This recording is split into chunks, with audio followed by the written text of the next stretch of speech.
Think about this. You get paid, you feel safe, you pay bills, you buy groceries, maybe a few small things, nothing crazy, and then suddenly it's the end of the month and your money is gone.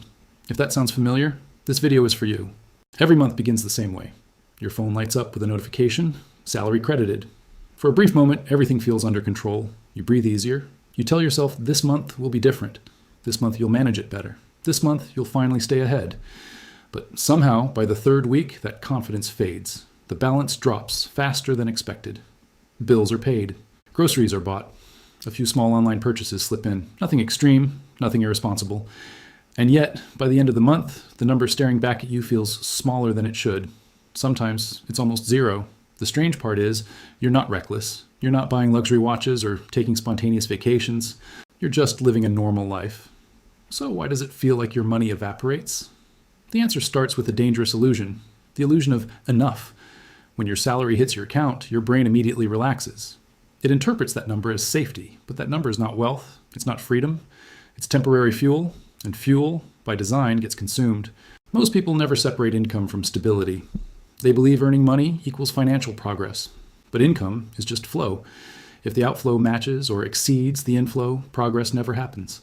You're running on a treadmill, mistaking movement for advancement. Here's what quietly happens during the first few days after payday. Fixed expenses automatically deduct. Rent, utilities, subscriptions, insurance, loan payments. These are predictable, expected. But because they're automated, they feel invisible. You don't experience the pain of paying. You just see a reduced balance. Then come variable expenses. Food deliveries when you're tired, ride apps when you're late, small upgrades. It's just a little extra. Individually, they seem harmless. Collectively, they form a silent leak. The real trap isn't overspending. It's unconscious spending. Your brain doesn't track small losses well. It tracks big events. A $1,000 purchase feels significant. 5 separate $200 lifestyle upgrades feel manageable, but mathematically, they lead to the same place. There's also something called lifestyle creep. As income rises, spending quietly expands to match it. A slightly better apartment, a newer phone, higher-end groceries, more convenience. You don't feel richer. You just feel normal at a higher cost level. This is where the illusion deepens. You think you need a bigger salary to fix the problem. But if spending automatically expands with income, the disappearing money problem simply scales up. Another hidden factor is decision fatigue. After long workdays, your mental energy drops. Convenience becomes irresistible. You pay for speed. You pay for comfort. You pay to avoid thinking. And each decision feels justified in the moment. By the end of the month, you don't remember the dozens of small decisions. You only see the outcome: low balance, mild stress, quiet frustration. So you promise yourself next month will be different. But without awareness, patterns repeat. The first step isn't earning more. It isn't cutting everything. It's seeing clearly. Money doesn't disappear randomly. It moves according to habits, systems, and emotions. If you don't consciously design where it goes, it will be unconsciously directed elsewhere. Right now, you're not broke because you don't earn enough. You feel broke because your money lacks direction. And until direction replaces illusion, every month will feel like starting over.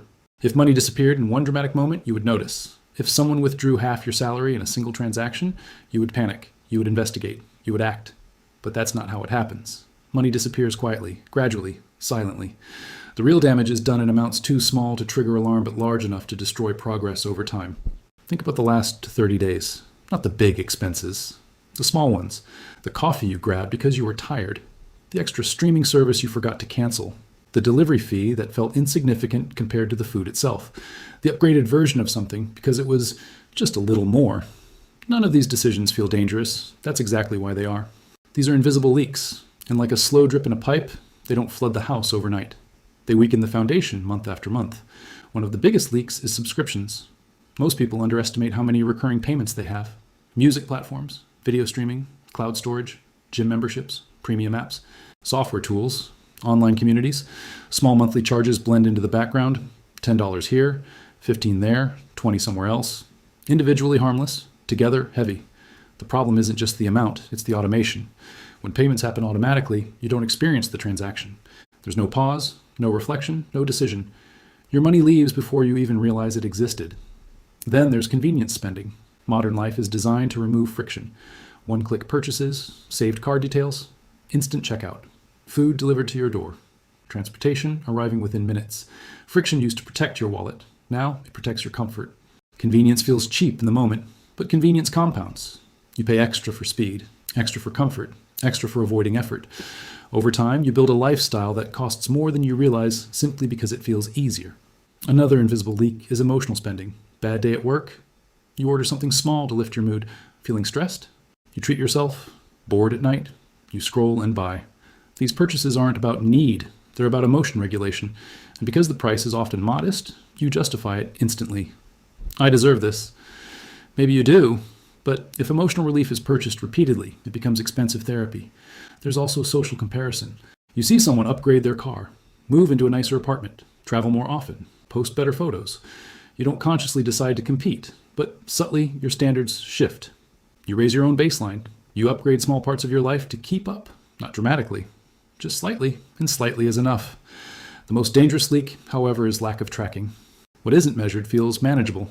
And when you don't review where your money actually goes, your brain fills in the gaps with assumptions. I don't spend that much. It's mostly essentials. I'm pretty responsible.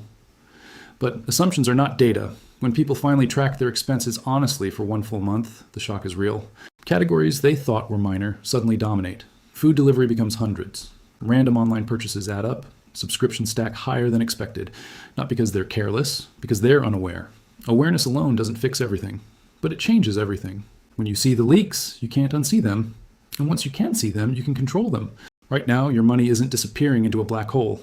It's leaking through tiny cracks you've never sealed. The system around you encourages it. Automation hides it. Emotion justifies it. But leaks, once identified, can be closed. And when they are, something surprising happens. For the first time, your money stops vanishing. Most people believe the solution to disappearing money is simple. Earn more. A raise will fix it. A promotion will fix it. A better job will fix it. And for a short time, it feels like it does.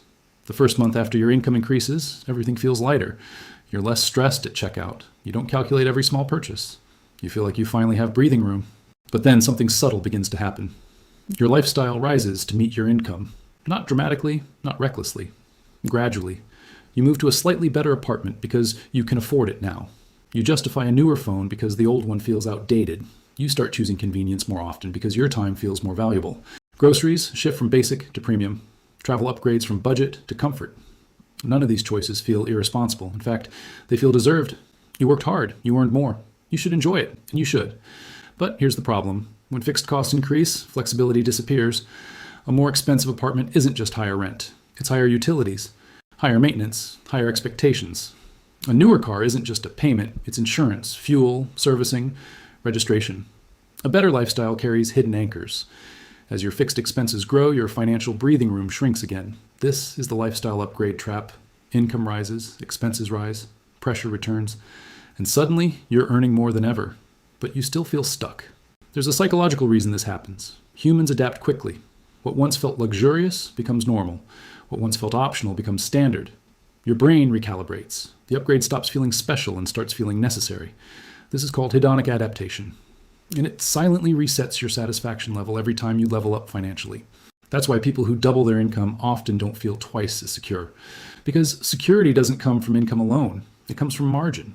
Margin is the gap between what you earn and what you need to maintain your lifestyle. If that gap stays small, no raise will ever feel like enough.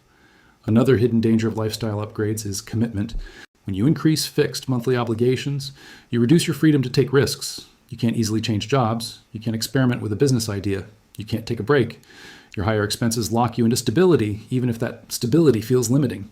You become dependent on maintaining your current income level or increasing it further. The trap deepens when social identity gets involved. You begin to associate your upgraded lifestyle with success. The nicer apartment becomes proof you're progressing. The better car signals growth. The premium experiences feel like validation. Scaling back later feels like failure. So even if you realize you've stretched too far, pride keeps you from adjusting. This is why money keeps disappearing, even when income grows. Because the real issue isn't how much you make. It's how quickly you normalize spending at your highest earning level. The wealthy think differently about raises. Instead of upgrading their lifestyle immediately, they often upgrade their assets. They increase investments before increasing consumption. They protect margin before expanding comfort. That's the difference. Lifestyle feels good in the moment. Margin feels powerful in the long run. If every raise automatically upgrades your life, your financial stress will simply scale with your income. But if raises first expand your margin, your stress shrinks. Your money doesn't disappear because you earn too little. It disappears because every improvement in income triggers an automatic improvement in lifestyle. And until that pattern changes, the cycle repeats, just at higher numbers. By now, you might think the problem is discipline. Maybe you just need more self-control. Maybe you need stricter budgeting. Maybe you simply have to try harder. But what if the issue isn't willpower? What if the environment around you is engineered to make spending effortless and saving uncomfortable? Modern economies run on consumption. Growth depends on people buying more, upgrading faster, and replacing things sooner. Entire industries exist to capture your attention, trigger your emotions, and convert them into transactions. Advertising is no longer obvious billboards and loud commercials. It's subtle, personalized, algorithmic. The products you see are tailored to your behavior, your searches, your conversations. You're not randomly exposed to temptation. It's curated for you. When you open social media, you don't just see friends. You see lifestyles, aspirations, upgrades, influencers normalizing expensive routines. Ads blended into content so smoothly they don't feel like ads at all. Spending doesn't feel like consumption anymore. It feels like participation. Add to that the psychology of easy payments. Buy now, pay later, 0% installments, one-click checkout, stored payment methods. These systems remove friction, and friction used to be your last line of defense. When purchasing required effort, you had time to reconsider. Now it takes seconds. The gap between desire and transaction has nearly vanished. Then there's the structure of monthly billing. Most expenses are broken into smaller recurring amounts. $10 a month feels harmless. $20 feels manageable. But multiply that across multiple services, and you've recreated a large expense in fragments too small to trigger resistance. This fragmentation is powerful. It disguises the total cost of your lifestyle. Another invisible force is normalization. If everyone around you finances cars, upgrades phones annually, and carries credit card balances, it starts to feel standard, responsible even. You don't feel reckless, you feel average. And average spending in a consumption-driven system is expensive. Credit adds another layer. It allows you to spend future income today. That feels empowering at first. You don't have to wait. You don't have to delay gratification. You can live the upgraded version of your life immediately. But borrowed money compresses your future flexibility. Payments stack, interest compounds. Freedom shrinks quietly in the background. The system doesn't need you to fail dramatically. It just needs you to remain slightly stretched, slightly dependent on your next paycheck, slightly unable to pause. Because someone living paycheck to paycheck continues participating, continues working, continues consuming. Understanding this isn't about blame, it's about awareness. You're navigating a financial environment optimized for spending, not saving. Optimized for speed, not reflection. Optimized for upgrades, not stability. That doesn't make you weak. It makes you human in a highly engineered system. But here's the shift. Once you see the design, you can respond strategically. You can reintroduce friction intentionally, remove saved cards, delay purchases by 24 hours, audit subscriptions quarterly, turn off non-essential notifications, create boundaries between impulse and action. Small structural changes beat extreme bursts of discipline because if the system is structured to drain you automatically, you must structure your life to protect yourself automatically. Money disappears easily in a world built for spending. But when you stop playing passively and start designing actively, something changes. You move from reacting to controlling. And that's where the cycle finally begins to break. By now, you've seen the patterns, the invisible leaks, the lifestyle trap, the system designed for spending. You understand why your money disappears every month, even when you're careful, even when you earn more than you think you need. The final step is simple in theory, though challenging in practice. Take control before it's too late. Control begins with awareness. Awareness alone isn't enough to stop the leaks, but without it, nothing changes. Start by tracking every dollar for at least 1 month. Fixed expenses, variable spending, subscriptions, small indulgences, everything. No exceptions, no assumptions. The moment you see the total, the reality hits, and reality is powerful. Next comes prioritization. Once you understand where your money is going, decide what truly matters. Identify which expenses support your life, growth, or long-term goals. Everything else becomes optional. This is the moment most people fail. They hesitate, rationalize, or ignore the discomfort. But discomfort is temporary. Freedom is permanent. Then close the invisible leaks. Cancel unnecessary subscriptions. Reduce convenience spending. Set limits for lifestyle upgrades. Introduce small friction points to slow, impulsive purchases. Delay gratification strategically. Every tiny barrier is a victory. The fourth step is margin. Income alone doesn't create security. Margin does. Treat every raise or bonus as a chance to build cushion, not as permission to upgrade instantly. Pay yourself first. Allocate to savings, investments, or opportunities before touching lifestyle spending.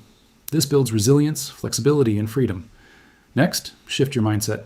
Money isn't just a tool to spend, it's a tool to design your life. Focus on assets, not expenses. Invest in things that grow, protect, or multiply. Understand that control isn't about deprivation, it's about direction. You direct your money, or your money directs you. Finally, recognize the system around you. Marketing, social pressure, automation, and convenience are powerful forces, but they are not invincible. By designing your environment intentionally, you reclaim power. Remove triggers, automate savings, limit exposure to ads, and surround yourself with people who reinforce financial discipline rather than drain it. Taking control is not a one-time action. It is a habit, a daily practice. Each conscious decision compounds. Every month, awareness reinforces discipline. Every leak you close strengthens your financial foundation. Every lifestyle choice aligned with margin multiplies freedom. And here's the critical insight. Control prevents desperation. When your money disappears every month, stress follows. Sleep suffers, relationships strain, opportunities are missed. When you take control, you prevent that downward spiral. You transform your salary from a fleeting number into a tool that builds stability, security, and growth. This journey is not about blame or shame. It's about understanding patterns, designing systems, and acting intentionally. The sooner you start, the sooner you break free from the cycle that traps most people in perpetual financial anxiety. By mastering awareness, closing leaks, building margin, and designing your environment, your money stops disappearing. It begins to work for you, slowly at first, then faster, until one day the illusion of scarcity is replaced by the reality of control. And that's when true freedom begins.